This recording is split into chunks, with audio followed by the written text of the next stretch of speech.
All right, so I know we're here at Sinclair Elementary School, but there's a lot of other things going on in the district, just as there are a lot of other things going around in the city. And as we drove here, I know a lot of people in the city are cleaning up after this. Hopefully, most of them are getting their power back, um, and are trying to stay safe.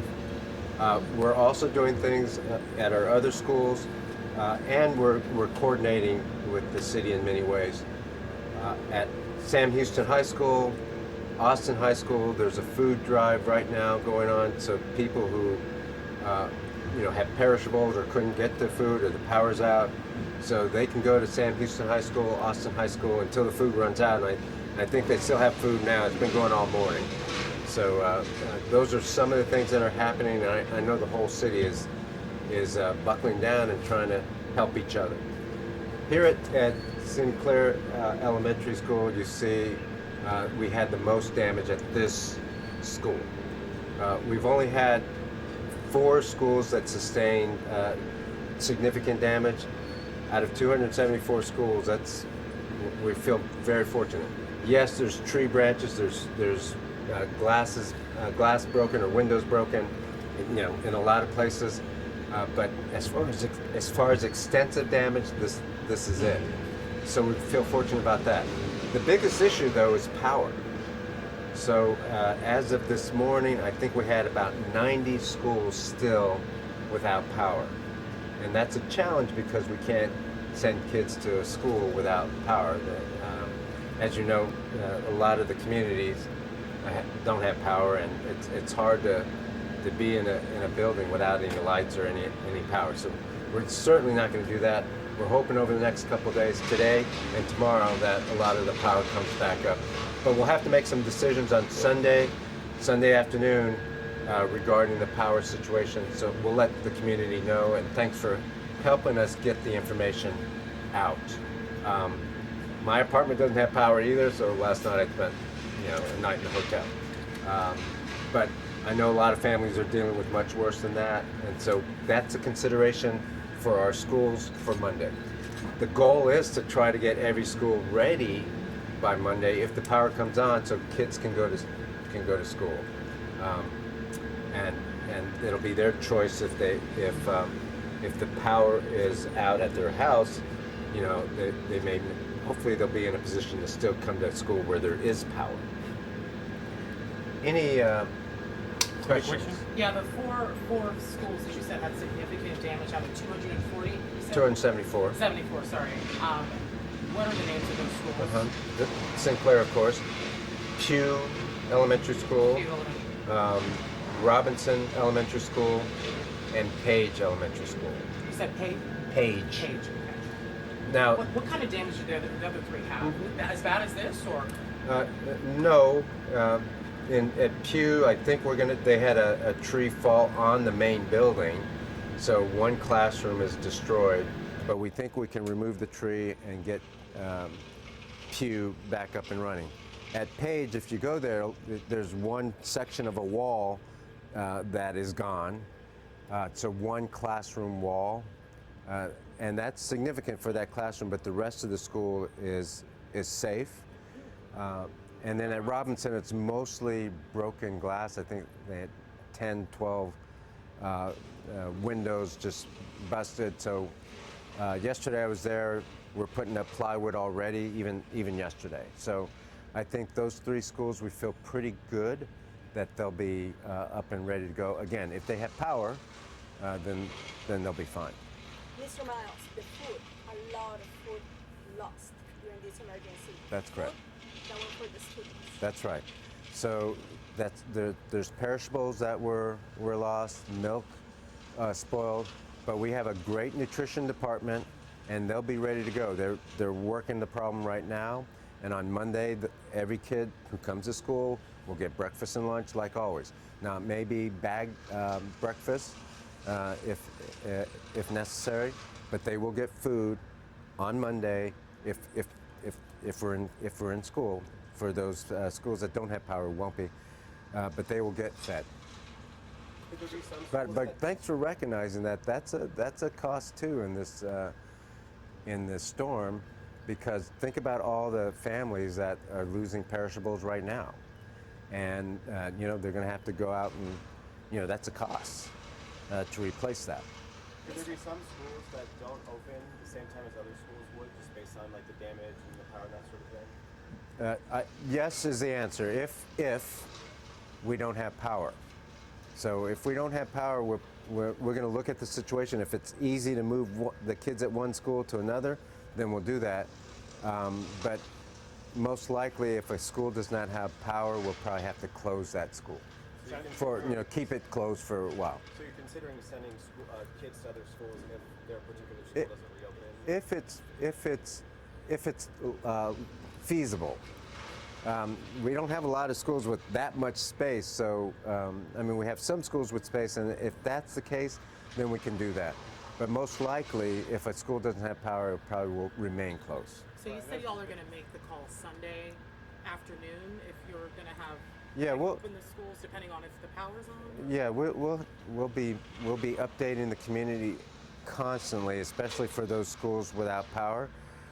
I can't predict right now. We're down to 90. We were at 136 yesterday, so we're down to 90. I'm looking. Hopefully, today and tomorrow will tell a lot about the power at these schools.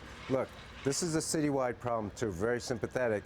The city has a lot of power to get. Centerpoint has a lot of organizations, hospitals, fire departments, police, just regular communities. So we're in that queue too. Is the district going to have to make up any days that are missed, like Friday or any days next week, or are you going to apply for waivers? I don't know is the answer. I don't think so, because we're towards the end and we have more hours of instruction than we need. But we'll make that determination. If a power doesn't come on for a week, those kids might have to make up some days, but we'll see. And you talked about possibly having to send kids from Sinclair here to other schools, given what we see. Can you elaborate a little bit on those plans, like what that looks like for the kids that are going to have to? The only thing I want to say right now, because the principal's working on the details and I don't want to misinform, I think it's safe to say, though, that some kids, probably 100 kids, will have to be transported, or parents will have to take them to a different building, a different school, our school, closest to here. So we'll find a school that has space. And I guess how are teachers expected to kind of, like, for something like if a teacher has to go to a new school or something like that, like how are they expected to adjust on the fly as far as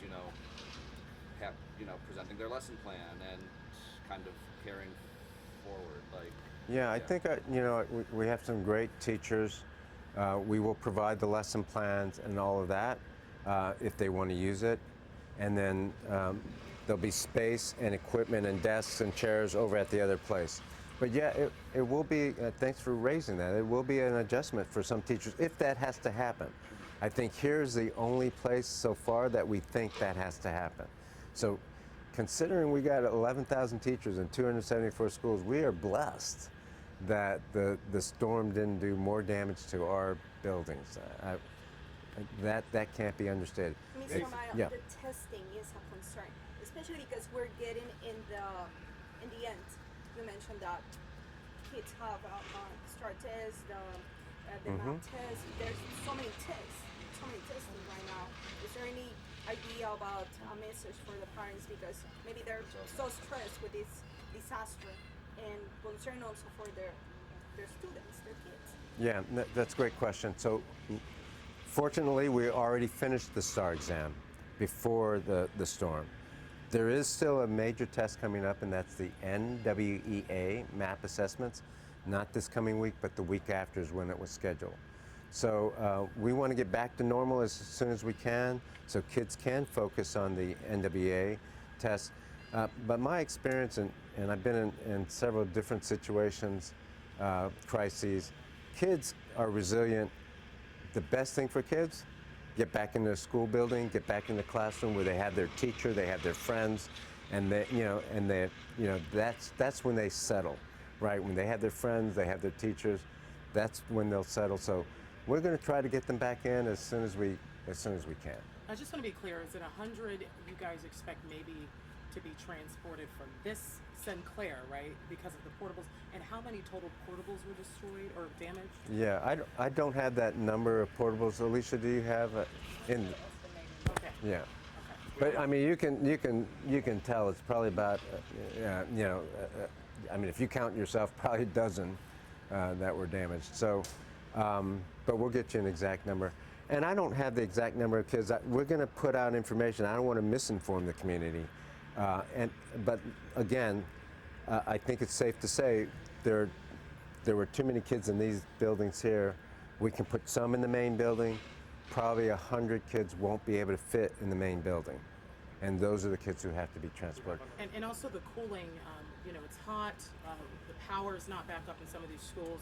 Do we know if the ACs were damaged or will be? We want to make sure the kids are cool. Any indication on that, an assessment? That's right. So we're doing that assessment as we speak, and in the last couple of days we've been doing that. In most cases, the power and AC are related, so you have to wait till the power comes back before you determine whether the AC is working. We have a lot of portable coolers that we're putting out.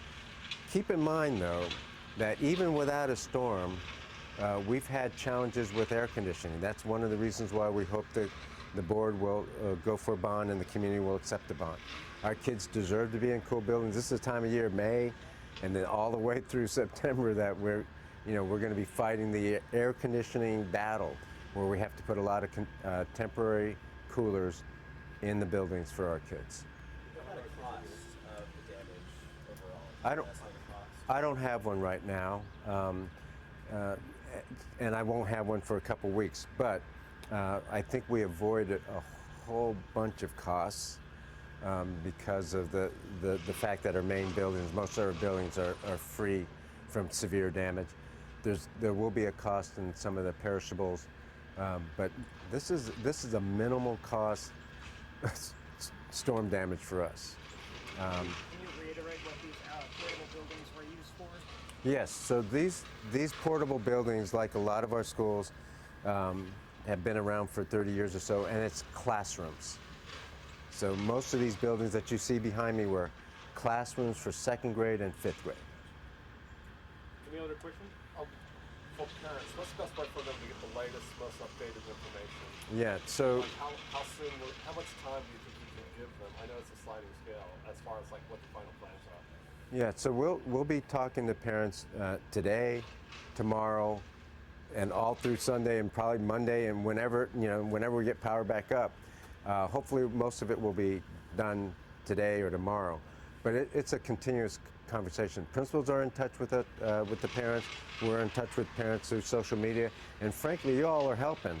And thank you. Yesterday and today, just getting information out through the news. I've seen really good coverage, good information. So thank you for that. But that's another way we get information out to parents. So right now it's 90 schools. 90 schools approximately that do not have power. But the Rest have power. Now we're working on And air they conditioning. will go back on Monday? Most likely, again, we're checking air conditioning. We're doing all the things we need to do. But yes, most likely they will go back on Monday because they have the power. And if they don't have damage like this, we're checking safety, doing everything we need to do. Okay. All right, guys.